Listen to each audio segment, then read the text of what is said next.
Good morning students. आज हम बात करने वाले हैं प्रोज के second chapter of fellow traveller इसके बारे में। इसके राइटर हैं आप सभी जानते हैं A.G. Gardiner means Alfred George Gardiner.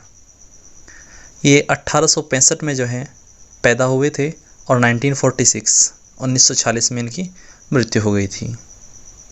ये एक ब्रिटिश जर्नलिस्ट थे और ऑथर थे। इन्होंने बहुत सारी रचनाएं जैसे book of sir John, life of sir William Harcourt, priests and kings, बहुत सारी रचनाएं इन्होंने लिखी। उन्हीं में से एक बहुत खूबसूरत रचना इनकी है ए फेलो ट्रेवलर।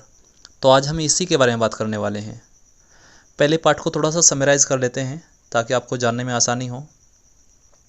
जो लेखक हैं वो लंदन से मिडलैंड जा रहे थे एक ट्रेन में, पैसेंजर ट्रेन थी, उसमें जो है लंदन से वो मिडलैंड जा रहे थे। मिडलैंड जो है यूके में बीच के भाग को कहा जाता है। तो लेखक ने बताया कि जब वो रेलगाड़ी में यात्रा कर रहे थे, अपने डिब्बे में अकेले थे, अचानक से एक मच्छर आया मीन्स उनका सहयात्री, और उसे परेशान करने लगा। तो इस बीच उन्होंने उसे कई बार माफ़ किया और उसने उन्हें बार बार परेशान किया और बहुत सारी घटनाएं उनके बीच में घटित हुई। इन सब के बारे में ये चैप्टर हैं। आखिर में जो है जब यात्रा समाप्त हो जाती है तो लेखक रेलगाड़ी से नीचे उतर जाता है और उसका सहयात्री लैंप के चारों ओर फड़फड़ाता रहता है और वो खुशी खुशी जो है लेखक अपने घर चला जाता है। इस दौरान जो भी घटित हुआ उस बारे में ये पूरा चैप्टर है। तो चलिए शुरू करते हैं। फर्स्ट पैराग्राफ शुरू करने से पहले मैं एक बात आपको बताना चाहूँगा। आपको और भी बहुत सारे यूट्यूब पर हिंदी ट्रांसलेशन मिल जाएंगी, लेकिन हर किसी का अपना एक मेथड होता है। और मेरा ये मानना है कि जब आप पढ़ो, यूट्यूब से पढ़ो या आपको कोई टीचर आपके ऑफलाइन पढ़ाए, तो आप एटलीस्ट ऐसे पढ़ो कि आपकी बुक आपके हाथ में हो ताकि आपको सब कुछ समझ आए। हिंदी देना कोई बड़ी बात नहीं है, मैं भी वीडियो के लास्ट में हिंदी दे दूँगा, लेकिन बेहतर है कि आप अपनी बुक साथ में लेकर पढ़ें तो आपको मज़ा आएगा। चलिए शुरू करते हैं। First paragraph.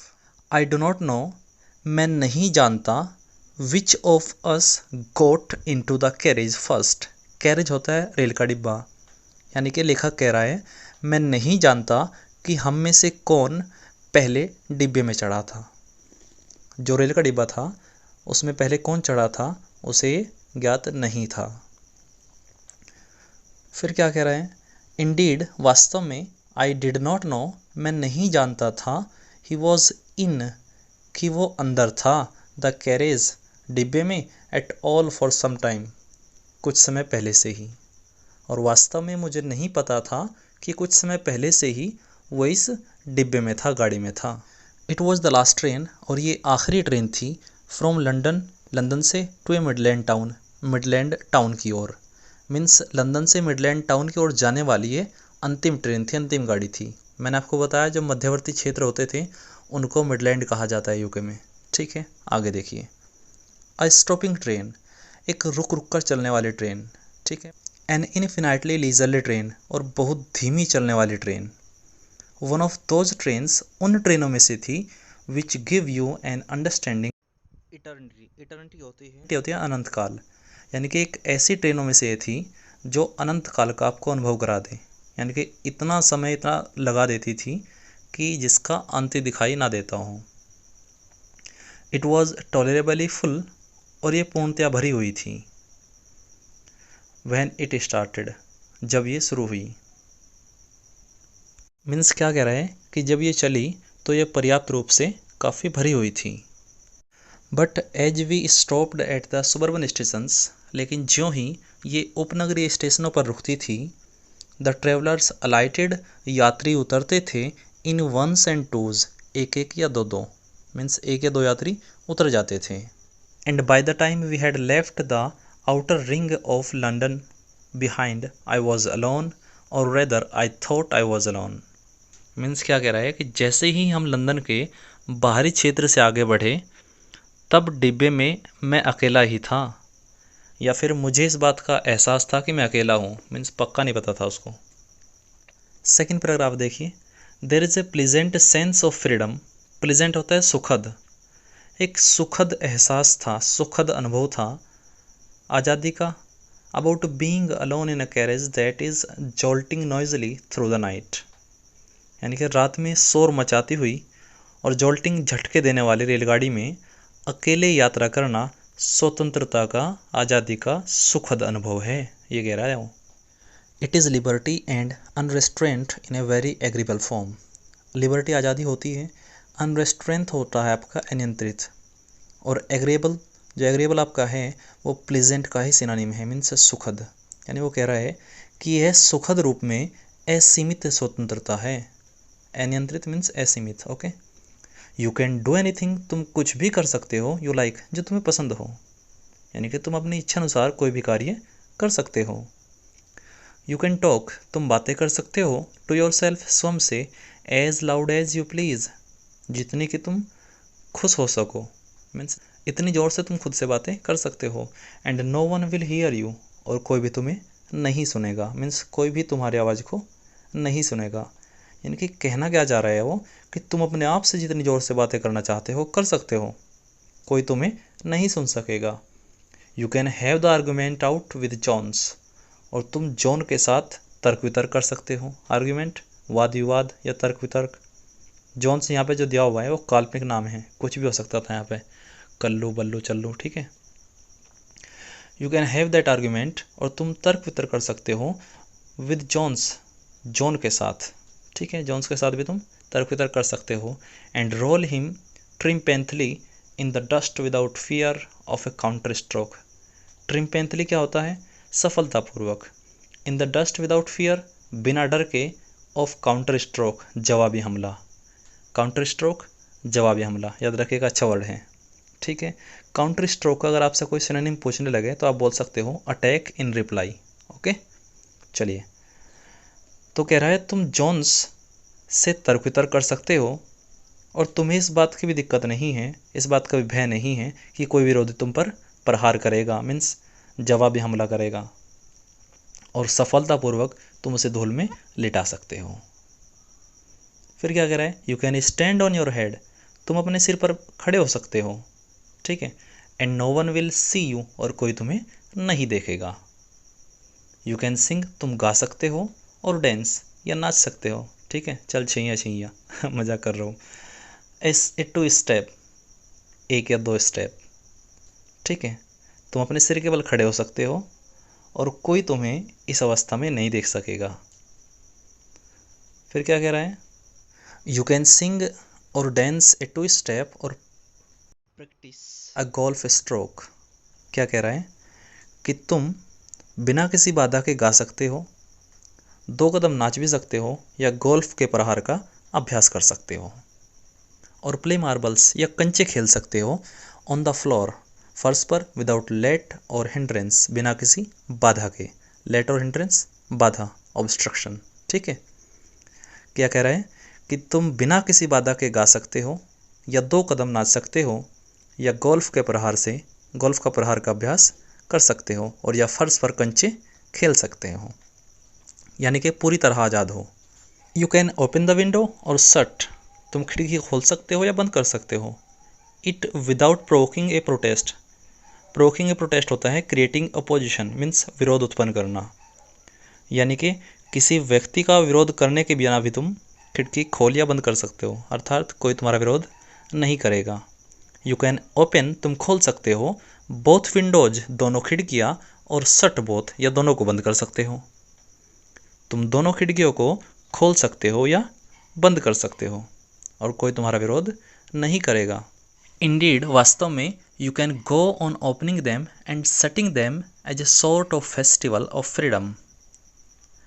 क्या कह रहा है कि वास्तव में तुम उन खिड़कियों को खोलने या बंद करने का काम अपनी इच्छा अनुसार जारी रख सकते हो। यू कैन लाई, तुम लेट सकते हो, एट फुल लेंथ, पूरी जगह पर, ऑन द कुशंस, कुशंस होता है गद्देदार सीट, तके भी होता है वैसे, and enjoy the luxury of breaking the regulations, और रेगुलेशंस होता है नियम, और नियमों को तोड़कर, and possibly the heart of DORA, DORA means Defence of the Realm Act, साम्राज्य सुरक्षा अधिनियम, ठीक है, हर सेल्फ, स्वयं। क्या कह रहा है, तुम गद्दों पर पैर फैलाकर लेट सकते हो, और डोरा के नियमों तथा उसके हृदय को तोड़ने के आनंद को प्राप्त कर सकते हो।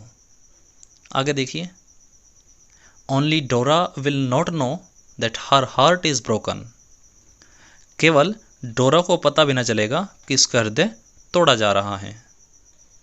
यू हैव एस्केप्ड इवन डोरा, और तुम डोरा से बच भी गए हो।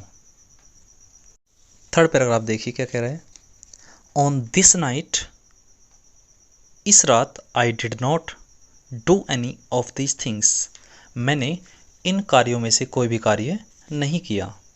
यानी कि जो सारी बातें ऊपर हुई उनमें से उसने कोई काम नहीं किया, सिर्फ सोच रहा था। They did not happen to occur to me. Happen to occur होता है सूझना, यानी कि टू थिंक ऑफ। और ऐसी कोई भी बात मेरे दिमाग को नहीं सूझी, मेरे दिमाग में नहीं आई। What I did was much more ordinary. Ordinary होता है साधारण, और जो मैंने किया वो बहुत साधारण था। When the last of my fellow passengers, और जब मेरे सहयात्रियों में से अंतिम यात्री had gone, जा चुका था, I put down my paper, मैंने अपना अखबार नीचे रखा, stretched my arms and my legs, अपने हाथ और पैर फैलाए, stood up, खड़ा हो गया, and looked out of the window, और खिड़की के बाहर झांका, on the calm summer that night through which I was journeying, noting the pale reminiscence of day that still lingered in the northern sky। Journeying होता है यात्रा कर रहा। देखिए ध्यान से, यहाँ पे journey as a verb use हुई है। ये आपके लिए बहुत अच्छी बात है, याद रखिएगा। जर्नी आपका नाउन भी होते हैं और वर्ब भी हो सकती हैं, ठीक है। वो कह रहा है कि जब मेरे साथी यात्रियों में से अंतिम यात्री रेलगाड़ी से चला गया था, तो मैंने समाचार पत्र नीचे रख दिया, अपनी भुजाएं और टांगें फैलाई, मैं खड़ा हो गया और मैंने खिड़की से बाहर गर्मियों के मौसम की शांत रात को देखा, जिसमें मैं रेल द्वारा सफ़र कर रहा था। ठीक है, आगे देखिए क्या कह रहे हैं। Cross the carriage and looked out of the other window, यानी कि मैंने वो डिब्बा थोड़ा सा पार किया और दूसरी खिड़की से उस पार देखा। लिट अ सिगरेट, और मैंने सिगरेट जलाई। सेट डाउन, बैठ गया, मैंने सिगरेट जलाई और बैठ गया। And began to read again, और फिर से पढ़ना शुरू कर दिया, अर्थात वो समाचार पत्र पढ़ने लगा। It was then that I became aware of my fellow traveller, और यही वो समय था जब मुझे अपने सहयात्री का आभास हुआ। He came and sat on my nose, वो आया और मेरी नाक पर बैठ गया। ठीक है, he was one of those wingy nippy intrepid insects that we call vaguely mosquitoes. क्या कह रहा है, वो उन पंख वाले तेज निर्भीक कीटों में से था जिसे हम स्पष्ट रूप से मच्छर कहते हैं। I flicked him off my nose, मैंने उसे अपनी नाक से दूर हटाया। And made a tour of the compartment, और उसने पूरे डिब्बे का चक्कर लगाया। इन्वेस्टिगेटेड इट्स 3 डायमेंशंस, और इसकी तीनों विमाओं यानी कि लंबाई, चौड़ाई और ऊंचाई का निरीक्षण किया। विजिटेड ईच विंडो, सारी खिड़कियों से मिल के आया, मीन्स सारी खिड़कियों पर पहुंचा। फ्लटर्ड अराउंड द लाइट, और लाइट के चारों ओर पंख फड़फड़ाए। डिसाइडेड दैट, और उसने निश्चय किया, देयर वाज नथिंग, कि ऐसा कुछ नहीं है, सो इंटरेस्टिंग, इतना रुचिकर, एज दैट लार्ज एनिमल, जितना वो बड़ा जानवर, यानी कि लेखक की बात कर रहा है, मच्छर सोच रहा है भैया, इन द कॉर्नर, कोने में बैठा हुआ। क्या कह रहे हैं कि इसने प्रत्येक खिड़की पर वो गया, डिब्बे में जलने वाले जो लैंप था उसके चारों ओर पंख फड़फड़ाए, और ये निश्चय किया कि कोने में बैठा हुआ जानवर अर्थात लेखक, उससे अधिक रोचक चीज़ और कोई नहीं है। केम, वो फिर से आया। And had a look at my neck, और मेरी गर्दन पर उसने अपनी निगाह डाली। ठीक है, आई होप आपको समझ आया होगा।